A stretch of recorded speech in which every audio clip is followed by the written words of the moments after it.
Media Lab, que es justamente un centro en MIT donde se unen diferentes disciplinas para hacer investigaciones conjuntas. Ella también es la codirectora de Advancing Wellbeing Initiative. Ya va a presentar parte de los dispositivos que ella genera y cómo mejoramos la medición y los estándares de vida. Y por último, ella es el Faculty Chair del MIT Mind, Hand and Heart de MIT. Rosalind, thank you so much for coming.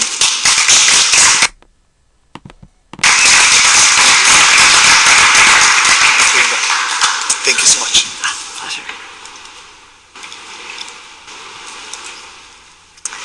Thank you. It's a real pleasure to be here. It's my first time in Chile, so wonderful to be here. And we have Boston weather, too, so I feel right at home. I'm going to start today's talk with a story. It started when I was building technology to help computers better understand our emotions.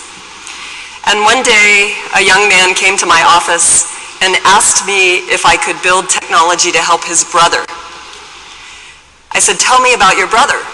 And he told me about his brother's autism, how his brother was non-speaking and especially had a hard time reading the facial expressions of other people, such as if you were happy or upset or bored or interested. Now, I built computer vision technology and machine learning to teach computers how to do that. So we decided, working with Rana El-Kalyubi in my lab, to build a wearable version that could take a camera on your hat or on your jacket and interpret the information from a person's face and tell you what they might be feeling based on what we saw on their face. And you see an early version of that here. One of the things we learned was that the data we could get in the lab, hundreds of examples, was not enough to get the accuracy that we needed to really use this in real life. We were getting down around 70% accuracy, kind of at the bottom of this vertical axis here, with hundreds of examples. And only once we could get thousands, tens of thousands, hundreds of thousands, did the accuracy climb up to close to 90%. And today, for more than 24 emotional expressions, it's well above 90%. Here, these data are from trying to recognize the furrowing of the brow, which is just a piece of an expression that can happen when you're concentrating or you're confused or you're angry. But it also can just look like it's permanently there for those of us who have wrinkles. So to learn to recognize this action unit is quite hard on real-world data. Now, by getting something that was good enough to work in the real world, which, by the way, this is now commercialized by Affectiva, the first spin-out company to come out of my lab, now we can get it out there and start asking questions such as, what if a doctor meeting with you via telemedicine, perhaps, could see changes in your facial affect that are important medically? For example, when people are depressed, not only do they not smile as much, but they make other expressions that are very different when they're having a conversation with somebody. And work at Carnegie Mellon and other places has started to map out stages of depression and the associated facial expressions. Today, this has now left our lab and is commercially available. In fact, for those of you who are interested in using facial emotional recognition in your work, there is now a free SDK and an app that everybody can get on their Google or iPhone device, where you can play with a demo version of this. And in the case of the SDK, you can actually build it into games, customer interactions, and other software that you want. For example, it's being built into a lot of robots now, also for home use. And currently, this is free if your company is making less than $1 million, which probably all startups are. Now I'm going to transition to a different tangent in this story. Since we built the technology that is actually now out there helping many people with autism learn how to read other people's facial expressions, sometimes being given real-time feedback, I got another piece of information from a wonderful, honest person on the autism spectrum who said to me one day, she said, "Roz, you've got it all wrong. My biggest problem is not understanding other people's emotions. My biggest problem is you're not understanding my emotions." Now I felt kind of embarrassed. Was I that bad? I work on this, maybe, I said, I know I have a lot of room to improve. And she said, no, it's not just you, it's everybody. Everybody's misunderstanding our emotions. And I said, what are we misunderstanding? And she said, we are often experiencing enormous stress and anxiety, and people aren't seeing it.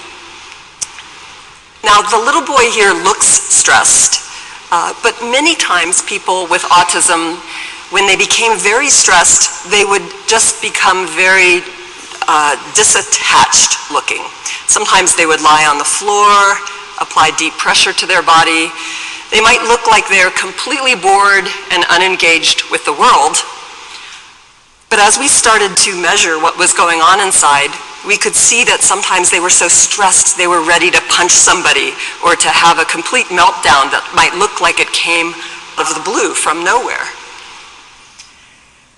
So we tried to figure out how to help in situations like this with what we knew. And we know that physiologically, when you are stressed, it can be activated in many different ways. And two of the main ways in which it is activated involve the sympathetic nervous system, sometimes called the fight or flight response, which revs you up, all right? Makes your heart beat faster, makes you feel very activated.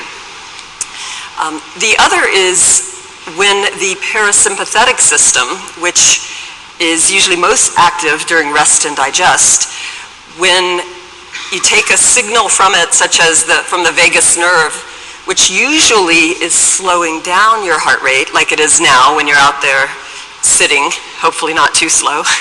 So it's slowing it now. And if you take your foot off of that brake, the heart, which is pre-revved, jumps up and accelerates. So the heart rate can shoot up if you withdraw the parasympathetic or if you step on the gas using the sympathetic. So we want to measure both so that we can understand the sources of the stress. And what we can do to get the parasympathetic is measure slight changes in the heart beats. And to get the sympathetic, we're going to measure the skin. It turns out that the skin is purely innervated by the sympathetic nervous system, whereas the heart is confounded. We can't pull out the sympathetic from just heart signals. So traditionally this is measured with electrodes across the palm of the hand. We think of your hands as getting sweaty when you're stressed. But it turns out that even when you're not sweaty on the surface, the electrical changes in the surface of the skin are sensitive to the mere innervation of the pseudomotor nerves. Years ago, we wanted a more convenient way to measure this than to encumber our hands. So we built lots of different versions and explored different ways of getting the data. And today this has been commercialized in two devices that I'm wearing here. The E4 on my left, which has been sold for years and is in use by, in hundreds of different research studies and clinical trials, and the Embrace, which I'll say more about. The E4 is designed to measure both the sympathetic skin conductance and the parasympathetic heart rate variability response. Here's what the data looks like streaming live from this device to a mobile device. When you're moving around, the blood volume pulse is a bit noisy. When you hold still, it becomes very periodic, and we can use that to extract the heart rate, and with additional processing, the heart rate variability. And you see the dichrotic notch, which is also informative for health. And on the top, we have the electrodermal activity, or the skin conductance, which tends to go up with more sympathetic response and activation. Here's an example if we can play this video. I may need a little help back there. Oops, go back and play a little bit of this. In this video, you'll see a girl who's wearing an early prototype of the skin conductance sensor on her ankle. And I don't know if somebody can say in Spanish, play the video, please. So what you see here is about 40 minutes of data from an occupational therapy session. The two lines are going up, more skin conductance from her two ankles. This blue strip here is 1 minute wide, and we're zoomed in on it right here. So she has been increasing in sympathetic measure here for about 10 minutes. And right now, she's going to have a meltdown. So we might want to turn the sound off here. I don't want to listen to this. Okay, and we can see that that was a peak. We also see the two lines are a little different. This was an early sensor that was having a wireless dropout with the Zigbee protocol there in the early days. But the two are mostly correlated. One of the things many people have asked us is, could you tell me, several adults say they feel the stress hit them so hard, but they don't see it coming. Many people are not aware of the subtle changes in their feelings. And if they could be given a simple vibration or indication that their levels are climbing, that it's getting big before they have a meltdown, that would both help them with their emotion regulation. And as a mom, and if any of you are parents, I think you'll understand this too, you've often wanted the ability to know that your child is getting agitated before he or she looks agitated and starts screaming. If you could get the early warning indication, you might be able to prevent the problem from happening. Now, the first time we built a sensor that could record the data 24/7 of skin conductance on the wrist, I saw this data, and it really surprised me. What we have here is 7 days of data from bottom to top, and 24 hours left to right. And we see the higher activation as we would expect for lab activity, for homeworks at MIT, which are really hard. Skin conductance goes up with cognitive effort, with emotional stress, with engagement. We see it really high during studying and during exams. And to the embarrassment of we MIT professors, the low point every day is classroom activity here.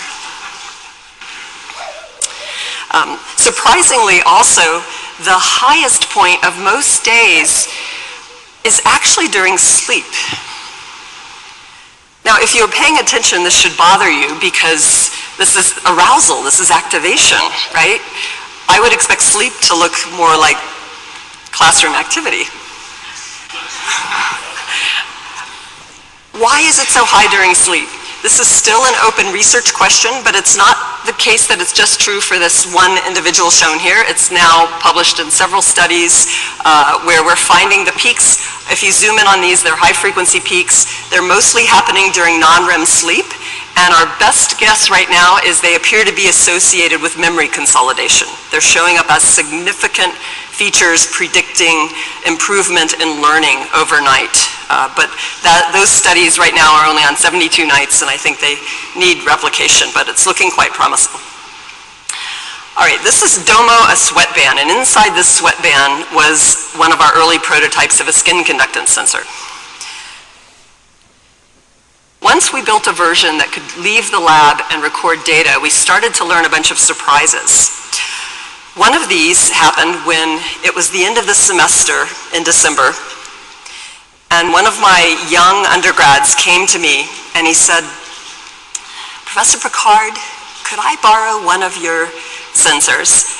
My little brother has autism, he can't talk, and I want to see what's stressing him out.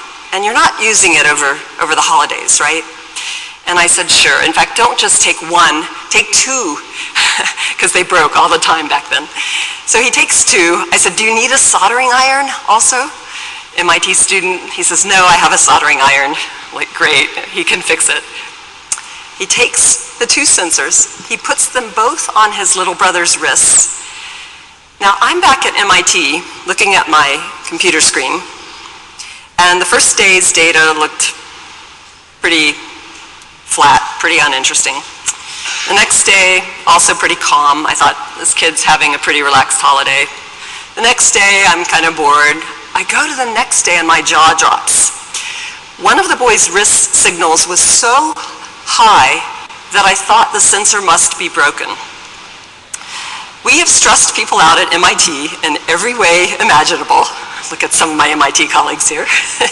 We have put them through qualifying exams, Boston driving, huge stressful sensory tasks, and nobody had ever had a response this high. And the weird thing was, it was happening on one side and not the other. So I thought, well, the side that's too big must be broken, but maybe the side that's not responding is broken. I'm an electrical engineer by training. I did a lot of experiments trying to debug this, and finally I could not explain it electrically. So I called the student at home on vacation, and I said, any idea what happened to your little brother and I gave him the exact date and time.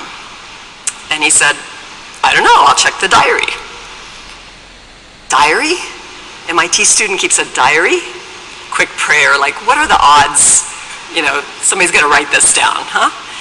Well, he comes back and he has the exact date and time, and he says that was right before he had a grand mal seizure. Now, I didn't know anything about seizures, but after a bit more research, I realized that one of my other students' dads was chief of neurosurgery at Children's Hospital Boston, and he goes in and he fixes the brains of people who are not responding to their seizure medication.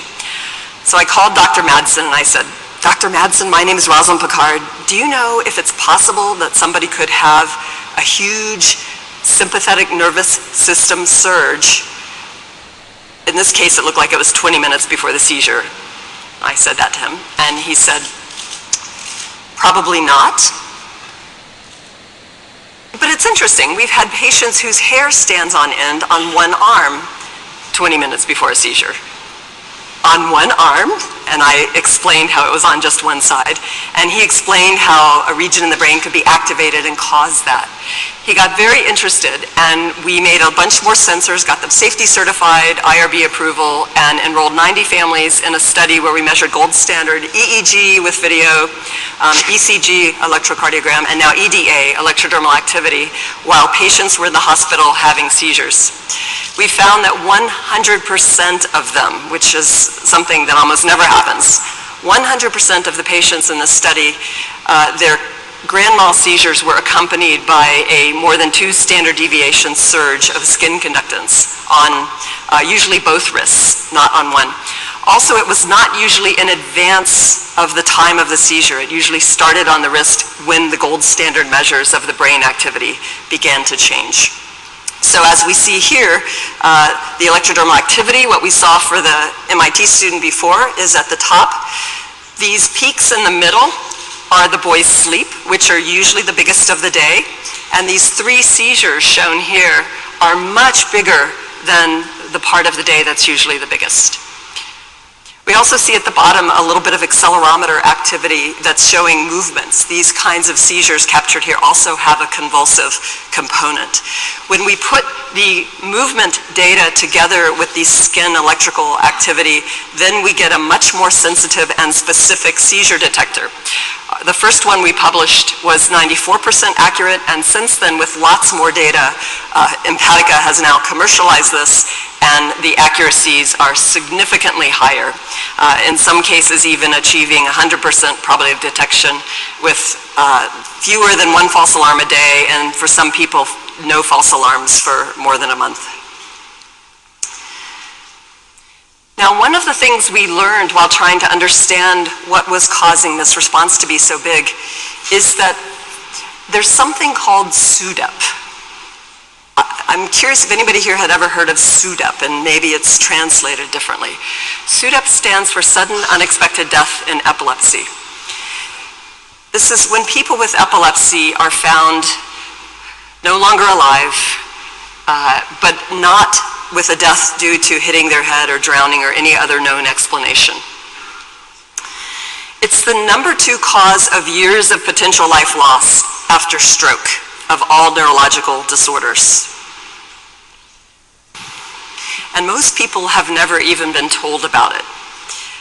Doctors have been afraid to tell patients, and I hope today you will not be afraid to tell people after leaving here, because what's been learned in the last couple of years is that it might be preventable in a large number of cases. We found a very interesting surprise in that when you measure the electrical activity on the surface of the scalp, here across lots of EEG channels, this is time. Here the electrical activity is kind of going crazy while the person's having a seizure, then it goes flat. Now normally after a seizure it goes back to looking like normal brain activity. Here when it's suppressed after a seizure, usually it will still go back to looking like normal activity. But these periods of suppression have been measured in people when they stop breathing after a seizure and when they are at heightened risk of SUDEP. And in 100% of SUDEPs where the person happened to die while wearing an EEG, this was present. Why do I mention this? Well, the surprise finding was that the longer this suppression happened, even in people who recovered afterwards, the bigger the response we got on the wrist.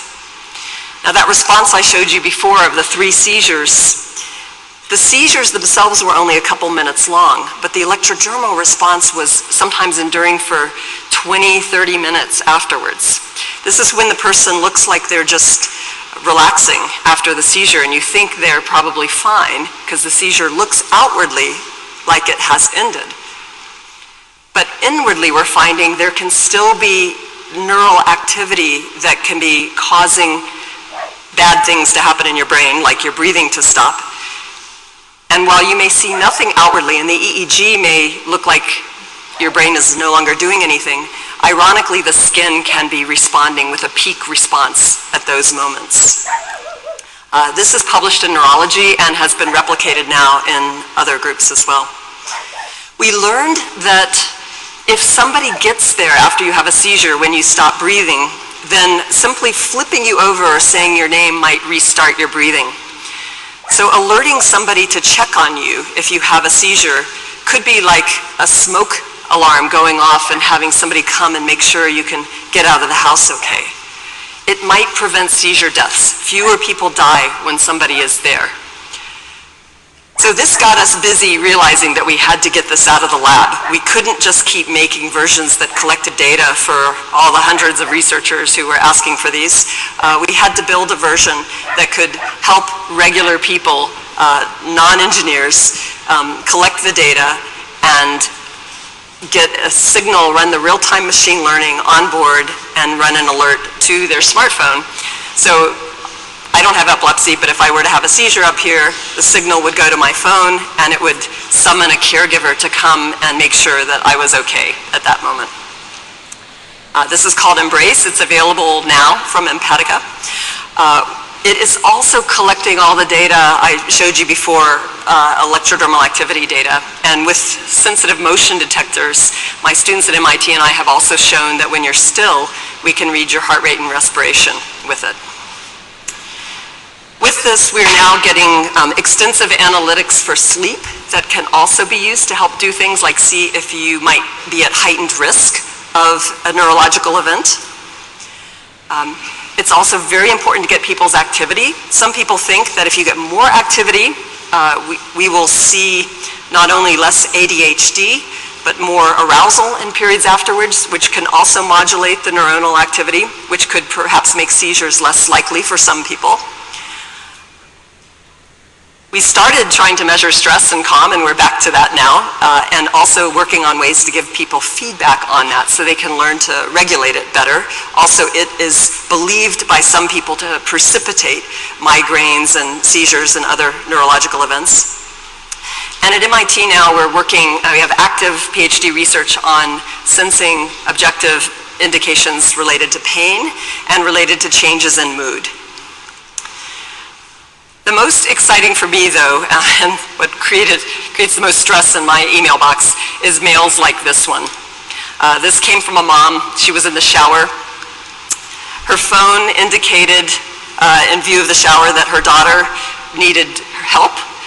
She runs out of the shower to check on her daughter and finds her face down in blue and not breathing, having a seizure. She flips her over and her daughter starts breathing again and turns pink. And I read this email and I'm kind of like, no, I'm so, don't trust it, right? It could break, the Bluetooth channel could break, the battery might not be charged. But she says, it's okay, I know all technology is limited, and I think it saved my daughter's life. So we're so excited now that wearables have moved from something that used to be just something we geeks wore to learn about ourselves to something now that with advanced machine learning and a very targeted focus, getting lots of data under gold standard conditions, can start to be put to work out there to help people not only collect data and learn about what's causing them problems, but in some cases to bring help that might change the outcome very significantly. So when you see strange data, which I see a lot of, I want to encourage you to look carefully at the weird stuff in the data. Just because it has things that look wrong, well, they may be wrong, but don't just throw it out. Take a look and try to understand what might be going on inside it. Sometimes the weird stuff is actually really important. I never expected to find anything related to deep brain changes on the surface of the wrist, and I'm really glad I had tenure already when I started even mentioning that these things were correlated in these studies. And then one day a doctor says to me, oh, Roz, it's obvious, it's easy. And I'm like, what do you mean it's easy? She said, it's medicine 101. Now, I don't know how many of you have had medicine 101, but I'm an engineer, so I never had medicine 101. And she said, well, when we were all born, we had 3 kinds of tissue.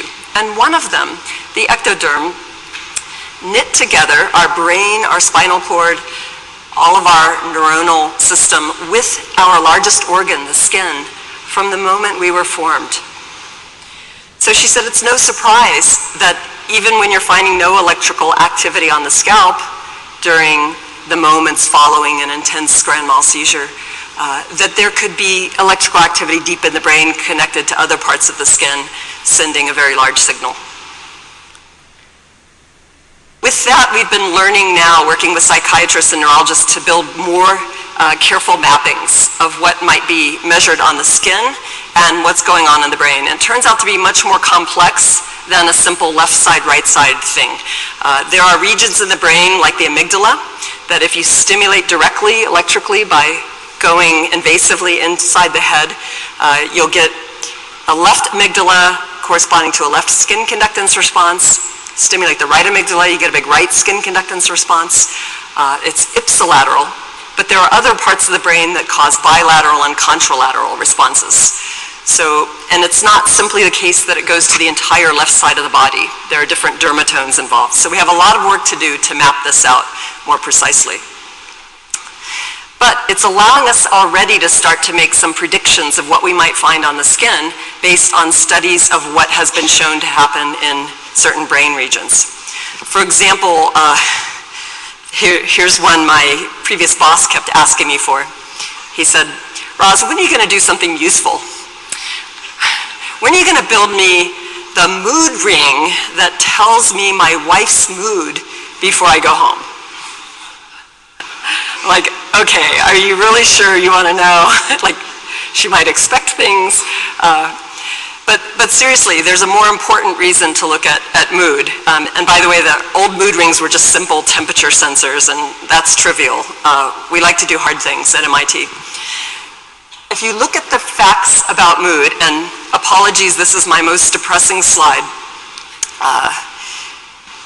there is a significant growth in the last 15 years. This is not just a blip in depression. Now, these are the US suicide and suicide and depression rates, but it's also higher in developing countries, and it's growing worldwide. It has been growing in Chile. I checked the numbers the last 15 years. Not only will there be one suicide every 20 seconds by 2020, based on the current World Health Organization predictions, but by 2030, it will be the #1 disease burden, more than cancer, more than stroke, more than all accidents, and more than war. Disability and lives lost from depression will be the #1 disease burden. I just heard the WHO numbers just came out, and they say that it has already, in 2017, become the #1 ranked cause of years lived with disability. So that part has already been reached this year. We would like to change that. We would like to be able to say, you know, when you hire somebody, when they come into your organization, when they're doing great, when they show no signs of depression, this is a concept diagram. They come in, hopefully it's a good fit, hopefully they do even better, they go up in well-being. But over time, as everybody encounters major stressors, almost everybody takes a bit of a dive. And hopefully they're resilient and they come back up on the blue graph here. But what we find at MIT, at other top universities, actually nationwide, worldwide, and in top companies, is that way too many people, 25%, 30%, 35%, different organizations, are taking this red line. We know when we admit them that about 1/3 of them are going to take that path. So why aren't we doing studies that collect data to understand who's on the red line before they actually get so far to the right that they need a diagnosis? Why don't we bring big data and the brilliance like this, all the amazing technology and analytics together to try to prevent so many people from taking that red path? Can we tell when they're on the far left if they're on the red line and move them to the blue line? So we're working on that with data analytics. It's a much bigger problem. We need people around the world solving it, like people did in the early days of weather forecasting. But right now we're measuring lots of things with wearables, with lab melatonin, circadian cycles, sleep, wake, physical activity, light exposure, stress, texting behavior, phone call behavior, social network behavior, geolocation data, and putting this into massive machine learning algorithms in order to try to not just recognize how you're doing right now, but see if we could predict if you're going to be one of those people who's getting better or getting worse. I won't go into technical details here, but I will put up a URL at the end where you can find our papers. This is one of many ways we've been tackling this problem with a deep neural net, but it's not necessarily the best. And right now, taking data from a group of college students, including an individual, and trying to predict what you are likely to feel in terms of stress and mood and physical health tomorrow night, based on data today, we are right now 82 to 87% accurate. Now that's just a one-day prediction, and it's just within a group of college students. But with more data from lots of people over much larger periods of time, over different parts of the world, I think we could move this up into much higher and make it very practical to inform people how they're doing before bad things happen. So to wrap up, and hopefully I have a minute for questions here, I've taken you on a quick journey through a lot of topics. The first started with people with autism, trying to read other people's faces and telling us that really their problem was that we were misunderstanding them. In particular, we haven't done a good job of reading people's stress and anxiety. As we built technology that could leave the lab and start to collect data to see if we could see meltdowns and even see them coming, we had some surprises. We learned that while we were picking up physiological signs of stress, we're also picking up physiological signs that could change in really unexpected ways with neurological events. With that, we have been learning, we took some time to build a seizure detector and a device that is capable of running machine learning to provide real-time interpretation, not just of events related to convulsive seizures, but now of sleep data, stress data, and lots of other things. That's Embrace Watch that I'm wearing right now. We've been mapping that to various neurological patterns. Some of this is the work of others. This is Mangina and Bujaran-Mangina's work, stimulating brain regions and measuring skin conductance. And now we are putting that together with smartphone data and anything people are willing to share. It's always opt-in. You have to be very respectful of people's privacy. And building prediction models so that we could see, hopefully, if you're on the red line or the blue line, while there's time to hopefully move you back from the red to the blue and improve your health outcomes. Here's a final slide where you could get publication information on the things I've talked about. And I just want to encourage you to find out who you know who has epilepsy. Many people do not know about SUDEP, and it looks like now many cases, and some say most cases, might be preventable if somebody was there, if they knew about this. So please help spread the word. Even if you're not building this technology, you could leave here and maybe help save a life today. Thank you.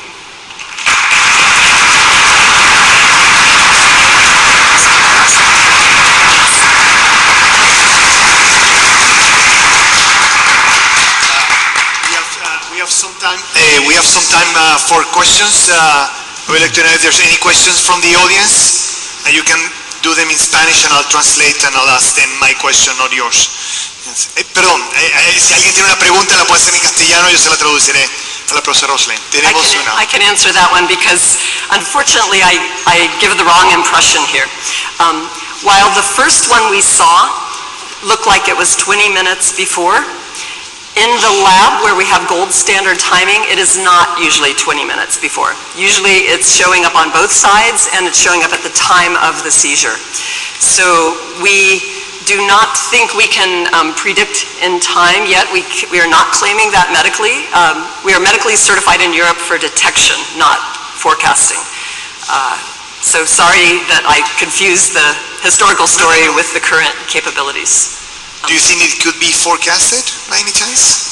We are working on that. For some people can forecast it themselves. They can say, I feel a seizure is coming. And we're looking at what's changing with them. But seizures are very heterogeneous. So I don't believe we'll be able to forecast all of them. And right now we can't claim to forecast any of them. So we have a long way to go on that. But we are measuring the things that people think are important for predicting them. Fantastic. Do you have any questions? So, thank you for showing us the future here. So, I do have a question.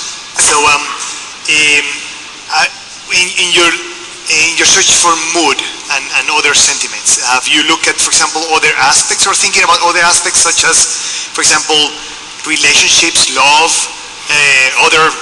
other sentiments that are not necessarily related to depression? Yeah, the main mood variable we've been measuring is, are you happy, are you sad? Are you kind of like, life is good, or are you like, life is not good? So that's the one that we're 82 to 87% accurate on right now. Believe it or not, most emotion theorists don't consider love an emotion. I think that's a clear sign that emotion theory needs work.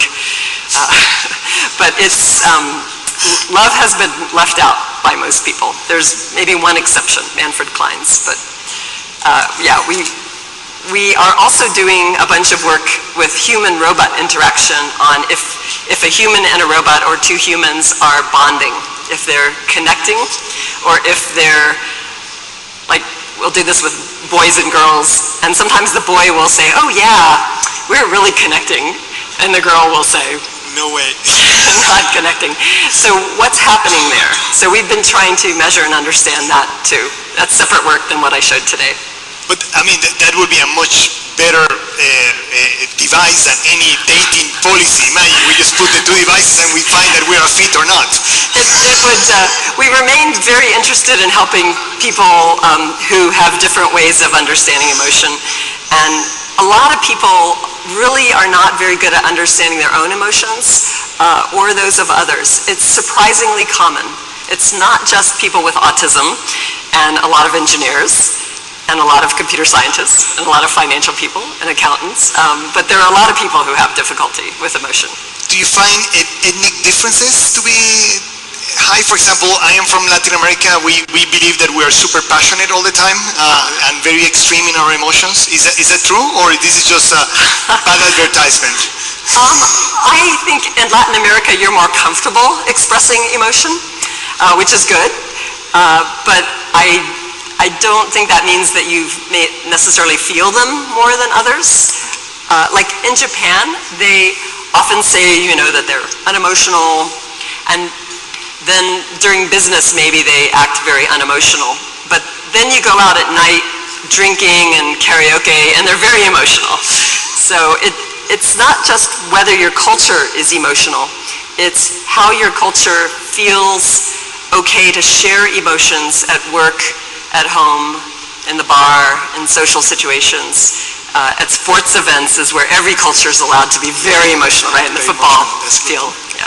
And so you don't find any difference on the ethnicity in your measurements? Actually, there are differences. In fact, Affectiva has published and written some significant differences there. In fact, I'm trying to remember, I think the newest one that's just come out is people showing much clearer smiling and happy behaviors when they have a more culturally diverse country. Countries that have had more immigration and more nationalities come together. People seem to be much clearer at signaling things like their happiness, which is interesting. Very interesting. I'm pretty sure Trump have never read that. Yeah, I think we need to get it out there. Well, Rosalind, last question. What do you think are the challenges to implement wearable technologies in healthcare services? Yes, that's an important question. I'm an engineer and I like lots of data, and I like to look at all the data. Most doctors don't have time to look at any more data. And so I think a challenge is to not just produce high quality data, but to link it up to actionable and medically verified actions that make a difference for people.